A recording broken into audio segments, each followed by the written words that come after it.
Hello, today I'm going to be showing you how to do my method for seamlessly joining in the round. So what you want to do is you'll want to cast on just the number of stitches that your pattern says. You're going to cast on one extra stitch. After you cast on your extra stitch, you're going to slip one stitch from your left hand needle purlwise to your right hand needle.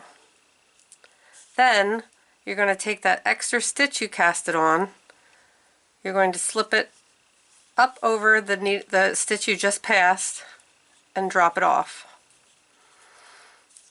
And then pull tight.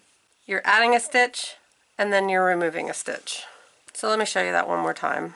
So you're going to add cast on an extra stitch.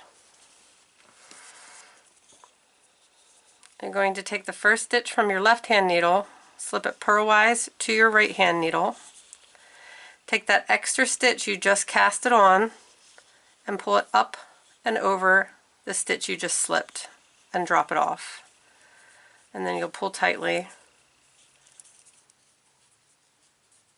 to tighten that up. And that is how you join seamlessly in the round.